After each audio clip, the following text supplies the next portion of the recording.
el pueblo en medio del fuego cruzado, entre izquierdas y derechas de toda raya, que en realidad son simétricos y complementarios, además de cómplices, puesto que reproducen el poder. En realidad comparten la misma atmósfera de prejuicios. Lo que hacen es utilizar estos prejuicios de manera particular, señalando y acusando al enemigo. Se trata de la invención del enemigo. Su oposición y antagonismo es pertinente a la reproducción del poder. Creen que el poder lo soluciona todo, que es cuestión de tomar el poder y usarlo para resolver los problemas. Sin embargo, no se dan cuenta que el poder es el principal problema. El poder no solamente es un ámbito de relaciones de fuerzas, sino que el campo de fuerzas es utilizado para establecer e imponer las dominaciones polimorfas. Entonces, entre izquierdas y derechas, se produce lo que hemos venido llamando el círculo vicioso del poder. Se turnan en el manejo del poder, en el ejercicio del poder, con distintas formas gubernamentales. Comparten el esquematismo dualista. Son parte de ese esquematismo dualista. Han convertido el mundo en un esquematismo, en una configuración esquemática. No podrían existir el uno sin el otro, aunque aparentemente son opuestos y antagónicos y se odien. En el fondo son, como hemos dicho, cómplices. Han convertido la historia en una interminable guerra entre buenos y malos. Cada uno se pone el papel de bueno y señala al otro de malo. Esta pobreza narrativa es el sustento de las ideologías políticas. El pueblo está en medio de esta trifulca, reducido a condición de público o carne de cañón. Opta por un polo del esquema dualista o por el otro, o se reparte. El pueblo ha dejado de ser tal. De acuerdo a la teoría rusoniana, era la voluntad general. El pueblo ya no tiene voluntad, ya no conforma una voluntad general. Ha perdido la voluntad, está sometido a la voluntad del esquematismo dualista, a la voluntad de los gobernantes o de los opositores. Usando la teoría hegeliana de la fenomenología del espíritu, el pueblo no es autoconciencia, o mejor dicho, un conglomerado de autoconciencias que se reconocen. El pueblo se siente extraño a sí mismo. No hay voluntad general, no hay autoconciencia. Se ha perdido la capacidad del uso crítico de la razón. El raciocinio se ha diluido. El público y la opinión pública forman parte de estrategias mediáticas. Antes estaba subordinado a las estrategias ideológicas y ahora está subordinado a las estrategias comunicacionales.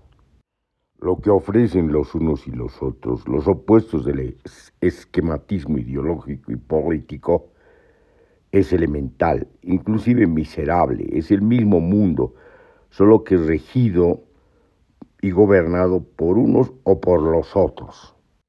El pueblo está en medio del fuego cruzado. En este contexto imaginario de un campo de batallas entre fieles e infieles, entre enemigos y amigos. No tiene destino en este campo. Es más, puede ser más bien la víctima en medio del fuego cruzado. Hay que salir del ciclo vicioso del poder, hay que salir de este campo imaginario de batalla. Hay que abandonar todos los esquematismos dualistas. Esto implica inmiscuirse en la complejidad, pero también en la multiplicidad de singularidades. Todo esto implica también, por lo tanto, comprender el acontecimiento. No hay, pues, dualismos, sino multiplicidades. En este sentido podemos comprender el pluralismo. Se dan alternativas plurales y múltiples. No se trata de antagonismos, sino de complementariedades.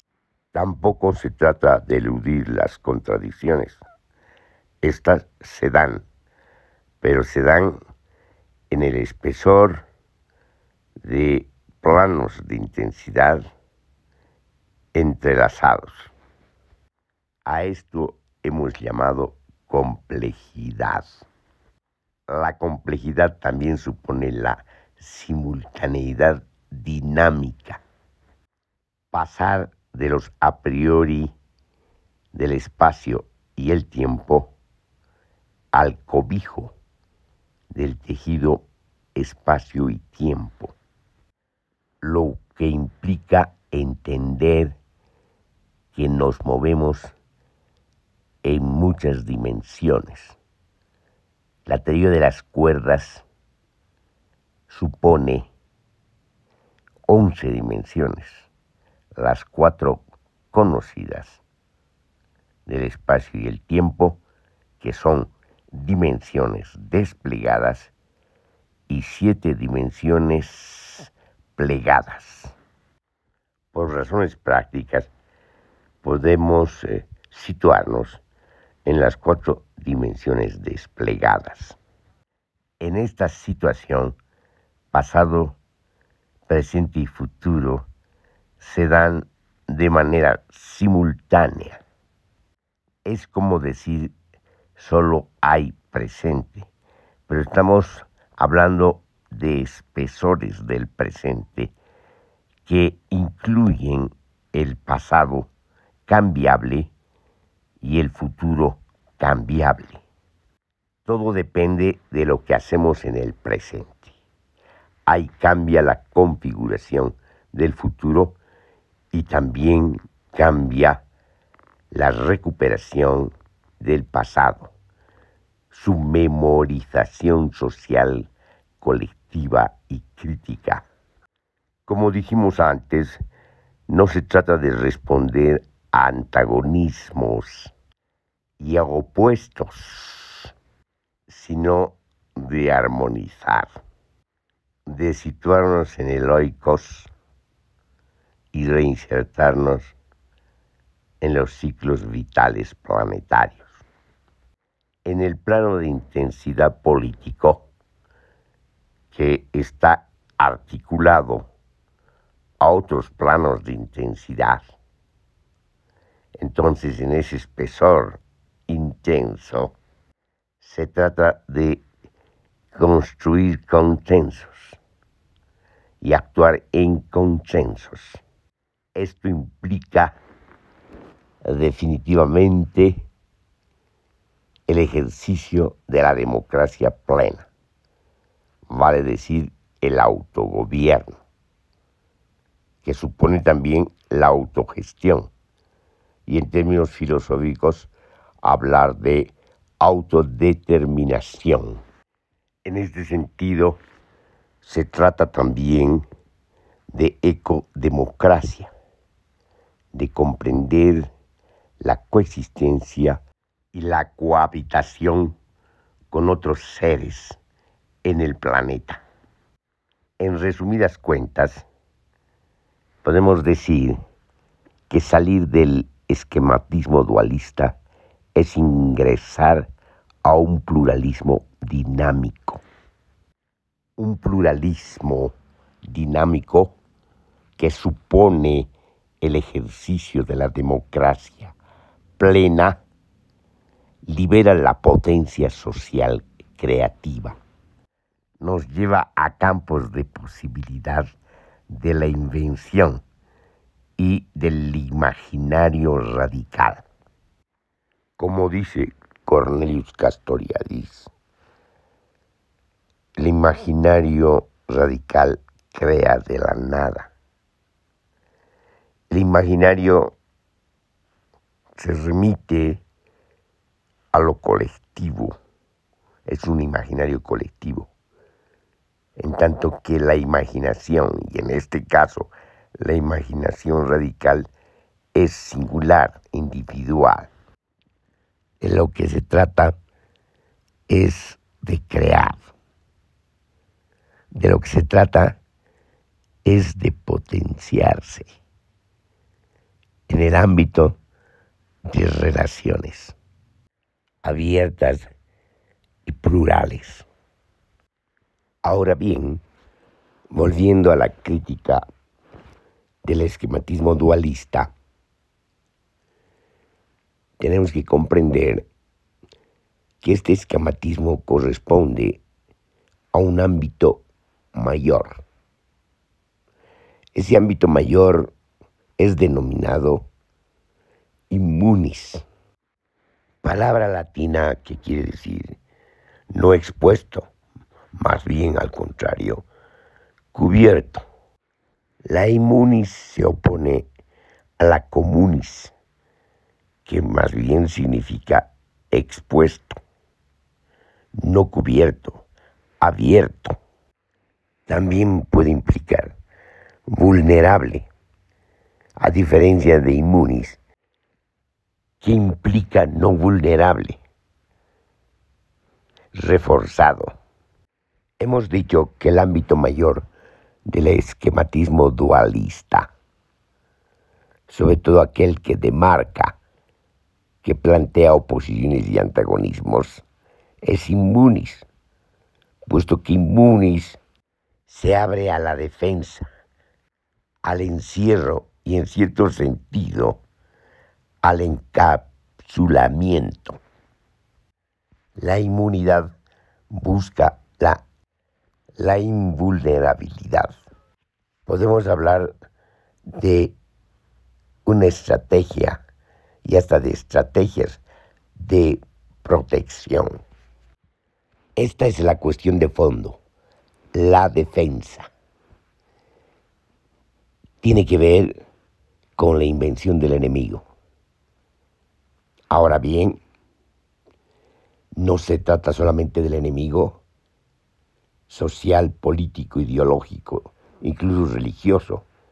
Acordémonos del esquematismo dualista de fiel-infiel, sino también biológico, en el sentido de patógeno. Como se puede ver, al tratarse de protección, de defensa, se busca el amurallamiento. Es una estrategia de aislamiento, de clausura respecto a un entorno. Se entiende que en biología, desde Pasteur, se hable del sistema inmunológico, el sistema corporal de defensa. En el caso social y político también se establece dispositivos de defensa. Entonces el enemigo viene a ser una función de la ecuación de la defensa. Sin embargo, y aquí está la paradoja, somos nichos ecológicos. Estamos abiertos a la atmósfera, al agua, a los elementos, a los ciclos vitales. Sin esa apertura no habría vida. Podríamos decir que la inmunis tiene que ver psicológicamente con la paranoia, con el miedo al entorno, con el miedo a la naturaleza, con el miedo al planeta. El esquematismo dualista del que hablamos es pues paranoico. Ahora sí podemos entender por qué. Porque tiene que ver con las dominaciones, con el poder. El poder, una vez que se establece, que se impone, que impone sus dominaciones, tiene que enclausurarse, tiene que amurallarse, convertirse en fortaleza. La dominación tiene que ver de origen con la expropiación de los bienes comunes, con la privatización de los bienes comunes. Se entiende entonces que se trata de defender lo expropiado, lo apropiado, lo que se ha convertido en privado. La genealogía de la guerra y de la violencia tiene que ver pues con esto, con este origen, para decirlo de esa forma metafórica e ilustrativa. En la política como definición del enemigo, no solamente se ha definido al enemigo, sino también se lo ha inventado. Podemos decir que se lo ha creado mediante precisamente el amurallamiento. Por eso la obsesión es atacarlo, incluso aniquilarlo.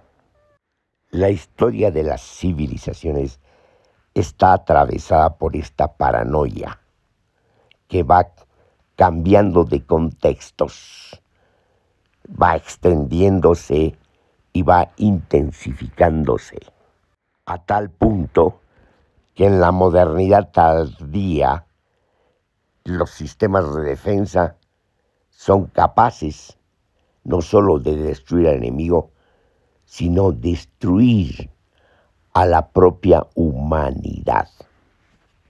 La paradoja se sucede de la siguiente manera. La inmunis, que busca la invulnerabilidad, paradójicamente termina expuesta, termina en la más clara y evidente vulnerabilidad.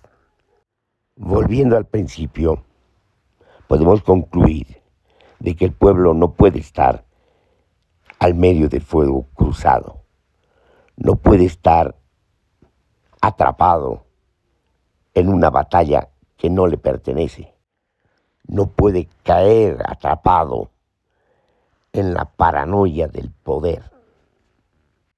Tampoco puede reducirse a ser un público de los protagonistas de la política.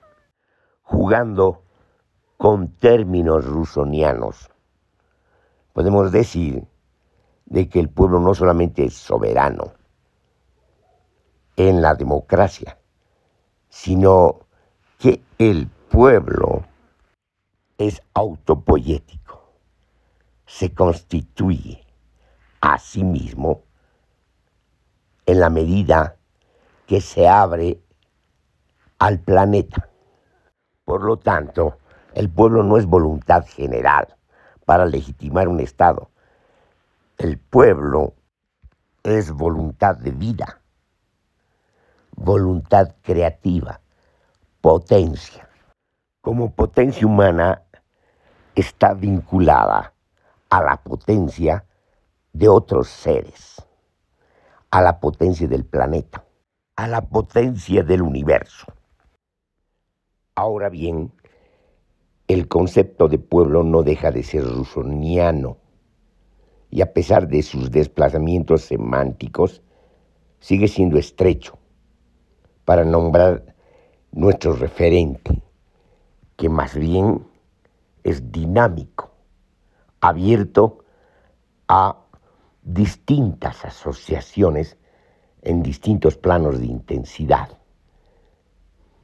Entonces, podemos hablar de asociaciones de multiplicidades en constante devenir, incluyendo, claro está, al individuo, que es otra composición de asociaciones más intercorporales, inclusive moleculares. Esto precisamente es lo que queríamos decir cuando nombrábamos el término potencia social. Ese es su concepto. Este es más apropiado para hablar precisamente de ese protagonista que va más allá de la historia, más allá de la narrativa histórica, por lo tanto abierto a múltiples historias posibles, a múltiples narraciones posibles, dependiendo de las perspectivas. Esto es importante por lo que hemos dicho, que estamos abiertos a cambiar el pasado y a cambiar el futuro, a distintos pasados y a distintos futuros. Y en ese sentido, el protagonista, el creador, es pues la potencia social.